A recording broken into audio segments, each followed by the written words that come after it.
Welcome to the thriller story journey with the tiger. కథనంలోకి వెళ్ళిపోదాం. కమల్ మరియు భరత్ అలా అడవిలో నెమ్మదిగా నడక మొదలుపెట్టారు. భరత్కు చిన్నగా అసూయగా అనిపించింది. ఎందుకంటే తనకన్నా ఎంతో చిన్న స్థాయిలో ఉన్న ఒక ఆఫీసర్ తనను ఒక ఎలుగుబంటి నుంచి కాపాడాడు. అదే సమయంలో ఆకలి అనగానే తనకు తెలియని ఎన్నో ఆహార పదార్థాలని అందించాడు. ఇది కాస్త ఒక మూలకు ఆనందాన్ని ఇచ్చిన ఏదో ఒక మూలకు కాస్త అసూయగా అనిపించింది. పెద్ద స్థాయి ఆఫీసర్లకు ఉండే సహజమైన లక్షణమే కదా ఇది. అందుకే అలా నడుస్తూనే ఓ మాట అన్నాడు. నీ పనే చాలా బాగుంది కమల్, ఎక్కడైనా నువ్వు బతికేయగలవు అన్నాడు కాస్త వెటకారంగా. అందులోని వెటకారం కమల్కి అర్థమైంది. అవును సార్, మా జీవితాలు ఇలాగే ఉంటాయి. మీరందరూ కుర్చీల్లో ఏసీలో కూర్చొని ఆలోచనలు చేస్తూ ఉంటే మేము ఇక్కడ జంతువుల యొక్క పాదముద్రలను బట్టి వాటి సంఖ్యలు లెక్కగడుతూ ఉంటాం. అడవిలో ఒక చిన్న అలికిడి, ఒక చిన్న శబ్దం వినపడ్డా మా మెదడు 100 ఆలోచనలతో ఏమై ఉంటుందా అని ఆలోచిస్తూ ఉంటాం అన్నాడు. అయ్యో, నా మాటల్ని తప్పుగా అర్థం చేసుకున్నట్టున్నావు అన్నాడు భరత్. లేదు సార్, మీరు అన్నది నిజమే. అసలు మనం ఎక్కడ నడుస్తున్నామో ఒకసారి కిందికి చూడండి అన్నాడు. భరత్ తన చుట్టూరా చూశాడు. వాళ్ళ కాళ్ళ కింద ఎన్నో గడ్డిపోచలున్నాయి. ఇవి చీపురు పుల్లలే కదూ, వీటితోనే కదా మనం ఇల్లంతా శుభ్రం చేసుకుంటాం అన్నాడు భరత్ నవ్వుతూ. అవును సార్, ఒక్క పుల్ల ఏం చేస్తుంది అంటాం కదూ, ఒక్కసారి మనం నడిచి వచ్చిన దారివైపు చూడండి అన్నాడు కమల్. భరత్ వెనుదిరిగి అన్ని చూశాడు. వాళ్ళొచ్చిన ఆనవాళ్ళు ఏవీ లేవు. వాళ్ళ కాళ్ళ కింద అణిగి మణిగి ఉన్న రెల్లుగడ్డి ఒక్కసారి వాళ్ళు వెళ్ళిపోగానే మరో నిమిషంలో లేచి నిటారుగా నిలబడ్డాయి. ఒక్క పుల్ల ఏం చేస్తుంది అంటారు, కానీ ఆ పుల్లలన్నీ కలిస్తేనే ఎవరినైనా శుభ్రం చేసేస్తాయి.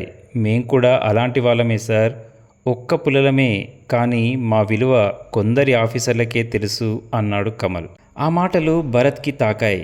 నువ్వు నన్ను అపార్థం చేసుకున్నట్టున్నావు అన్నాడు. లేదండి, నిజమే.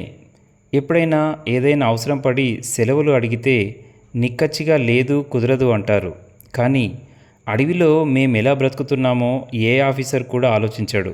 వెళ్ళి జంతువుల అడుగుజాడలు తీసుకురమ్మంటారే తప్ప మరి జాగ్రత్తగా వెళ్ళి జాగ్రత్తగా రా అని ఏ ఆఫీసర్ కూడా చెప్పాడు. ఇంకో వారం రోజులు మీరు నాతో పాటు ఇలాగే ప్రయాణం చేయండి.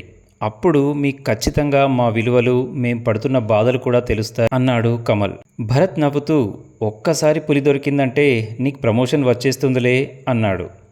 మీరు ప్రమోషన్ ఆలోచనలో ఉన్నారు, నేను ఆ పులిని కాపాడాలనే ఆలోచనలోనే ఉన్నాను.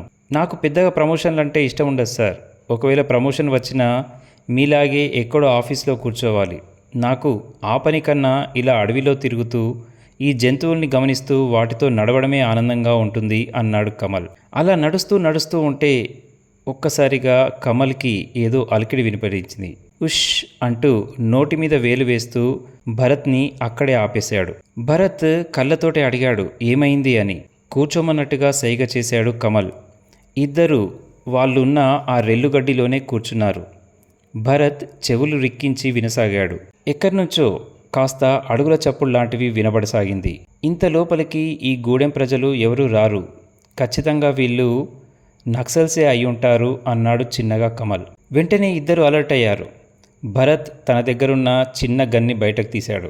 కమల్ చిన్న ఆఫీసర్ కదా, తన దగ్గర ఓ కర్ర తప్ప ఏమీ ఉండవు. కానీ కమల్ దగ్గర ఎప్పుడూ ఓ చిన్న చురుకత్తి ఉంటుంది.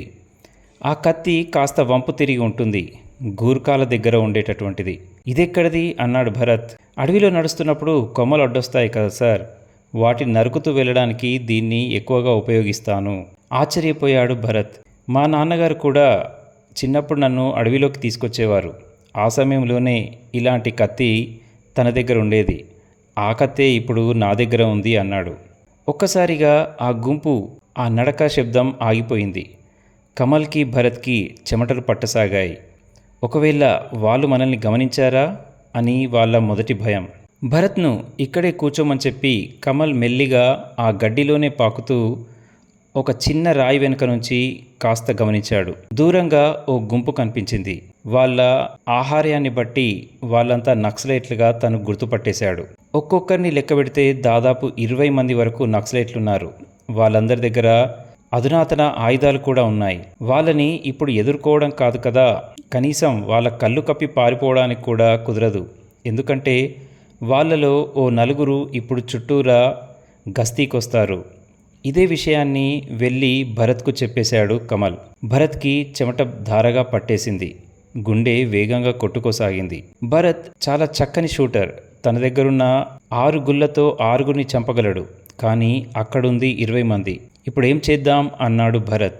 నాకేం తెలుసు సార్, నేను చాలా చిన్న పోస్ట్ కదా అన్నాడు కమల్. భరత్కి ఆ మాట సూటిగా తాకింది.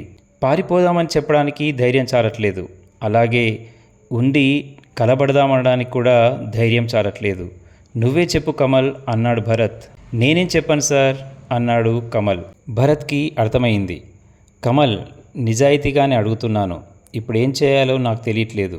నువ్వేది చెప్తే అది చేస్తాను అన్నాడు భరత్. కమల్ ఒక్కసారిగా చిన్నగా నవ్వి, సరే సార్, ఒక్క 10 నిమిషాలు ఓపిక పట్టండి అన్నాడు. ఆ తర్వాత ఏం జరిగిందో మిగతా కథతో వింటూ ఉండండి. నచ్చితే షేర్ చేస్తూ ఉండండి. ధన్యవాదాలతో నేను పవన్ కుమార్ పెంటు.